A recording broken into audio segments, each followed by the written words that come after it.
flowers. Welcome back to Procrastinate with Books. Now I know it's been almost a month's time since we last caught up, probably in the last month's reading wrap video, I think. And I didn't intend to go for so long. I didn't intend to be like Mia, but things happened and I got a little bit preoccupied with few other things. But nevertheless, I'm finally here with my new reading wrap. Now, August has been, because of uncertain reasons, a bit too slow for my reading. So, similar to my July reading experience, I was reading on and off for the last few weeks, but I still have a couple of books that I've been able to finish, and few of them I really loved. The other was pretty much meh. So, without any further ado, let's quickly jump into the video and check on the books that I've read this month. So the first book that I read was Silvia Moreno-Garcia, Signal to Noise. I think this was the author's debut work or one of her initial works that she published back in the days. But after her recent success with Mexican Gothic and The Beautiful Ones, I think the author has come into limelight again. And there are several books that the author has written. This is one of those books that have been republished after making a few smaller minute changes into the story, and I'm not really sure what the story was before, but this one still had that charm of the author about the magical realism aspects into real life, how she actually introduces those magical elements and tie them together with the life that you're experiencing, from music to life and things that you really want to achieve in life.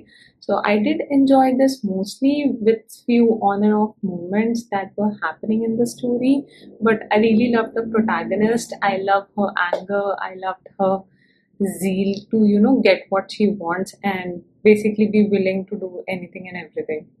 So we have a Greek mythology book that I read, Medusa, which is a very famous character, and people have known her for the snake heads mainly and an inevitable prophecy that's there.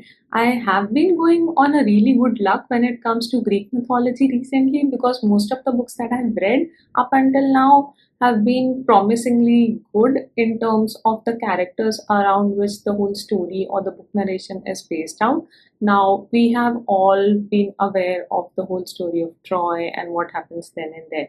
So, a lot of time, what happens is people start repeating things over and over, maybe unintentionally, and forget that they named the book upon a particular character and we should be focused on the story of that character. If not from just that character's point of view, at least from everything revolving around in their atmosphere and the living places where they have been condoned to.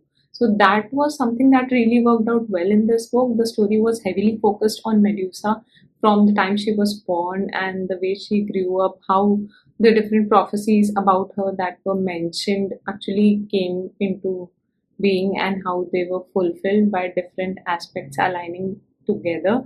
And the whole wheel of fortune was just turning and turning, and you would just be, I found myself praying that, oh God, let this not happen, let this have a different end, but the inevitable things do happen. So we all know how the story would probably end, but everything that led up to it and the way this book actually explored Medusa's character beyond what she's already known as and changing that whole perspective about a villain really was something I was looking forward to, and I did enjoy this book very much. Then we have the Friend Zone Experiment, which is supposed to be kind of a rom-com story book. And I know I usually don't read rom-com, but I thought let's give it a try. Maybe it will help me accelerate my journey out of the reading slump. And it somewhat did. It kept me reading for the very least. So that's a plus strategy in here. This is very similar to Crazy Rich Asians, and that is what actually drew me to the story. The female protagonist in the book over here is pretty strong. She's really business minded and she knows what she wants in her life, and she's not really afraid of taking risks. And while she excels at her professional zone, she actually does not really have that good of a love life experience overall, and every time she falls for someone really good, they ended up breaking up, so things are not really working out in her love life. So we have the balance of those two hanging in together, where she's trying to ace her professional life, and she has come out of her cocoon in Singapore, and now she's trying to make a living in UK by doing her own brand launches and everything. And on the other side, she actually meets someone she dated very, very long time back, and now it's basically a story of figuring out if the second chances would be worth it. Next up, I have another peculiar read, The Cats We Meet Along the Way. Now, the story here is about a family who have lost their elder daughter, and it has been taken them some time basically to grasp the whole situations. And now, after 3 years, once the daughter has been missing, they finally decide that since the world is coming to an end and there might not be a possible tomorrow to look forward to, let's go ahead and find the missing family member. On the way, they also hop in with another friendly, I think, neighbors or relatives. I don't exactly understand the chemistry between the people traveling along with them, but those two families actually basically book up a camper and go out on a journey to find their elder daughter, who's supposed to be living off somewhere else. And now there are so many ifs, buts, and possibilities in their mind, and there's this impending doom that is looming over everybody else's mood that actually dampens the spirit a little bit. But apart from the basic journey of family reconciliation, the story also includes a cute little cat. Not very little, it's actually pretty fluffy and big, but everything else was pretty monotonous if I compare the story of the cat in the perspective.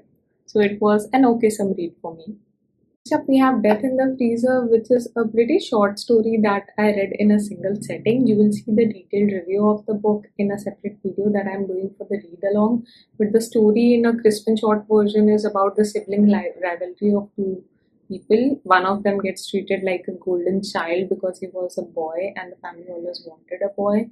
And the mother dies pretty young, and the father basically adores and showers all his love to the son, whereas the daughter is neglected growing up, and because of those reasons she doesn't really have a very successful life and future to look forward to, whereas the son really excels in his career and is having a great time in life, but he really treats the sister pretty badly, and that's where the whole rivalry takes place and things escalate into the way they shouldn't have.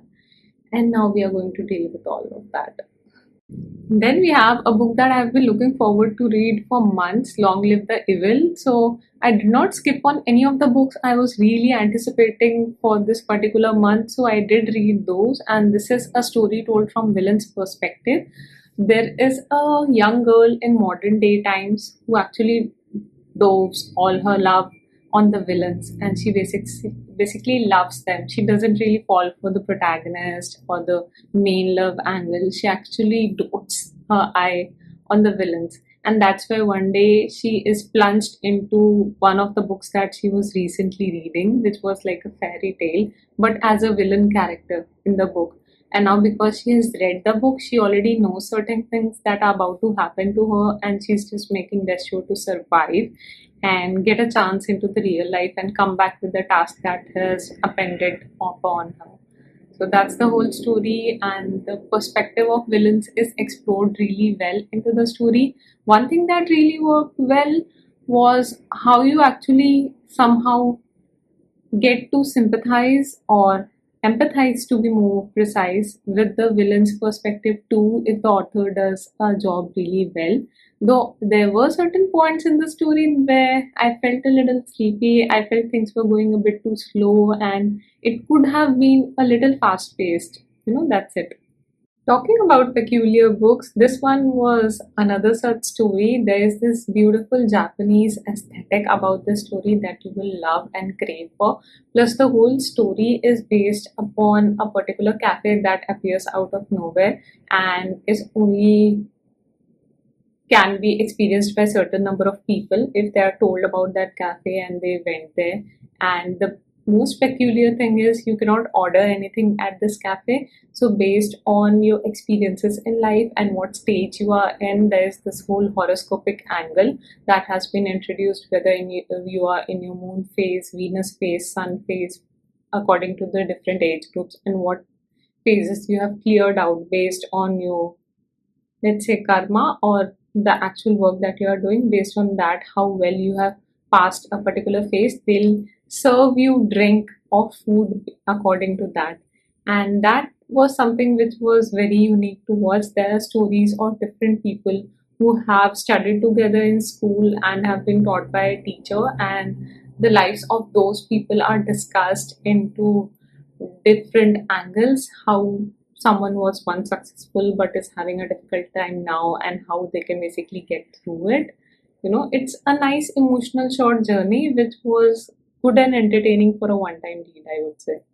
Last but not the least, the final book that I was able to complete in the month of August was The Spice Gate. Now, this is an epic fantasy sort of world build up, and oh my god, the world build up, such great lengths the author has went into to create those layers. It is multi-layered, and there are basically 8 different realms that cater to each spices, and there is this whole plot going on where there are certain spice traders who are there, and they siege certain people who have a mark on their body by the time they are born, and they are like spice hunters. They are the only people who can actually go into these different realms and gather the spice and give it back to their masters. But the issue is they are being treated like slaves, and some of them just want a free life and to taste the freedom for once before they actually die. But destiny has other plans. They have other plans for them all, the rulers, the victims, and everybody, and that's what's going to unfold into the story. That, my friends, were all the books that I read in the month of August. Let me know in the comments down below, how is your reading going on for this month? Was it slow like me? I mean, 8 books is not that slow, but it's not that good compared to what I've been in first half of the year. But let's see how things go from here. I'm still happy that I'm still reading. I'm not entirely into a non-reading zone, so keeping my fingers crossed that at least this continues for the next while as well. And we have fall coming up next season just in a matter of few days. And you know how I am totally excited for that. If nothing else, I'll at least try to plan a TBR for the fall season so that I can experience the wholesomeness of those autumn leaves and cozy and warm things all together. I'll catch up with you in my next video. Until then, keep your coffee strong and your TBRs long. Goodbye.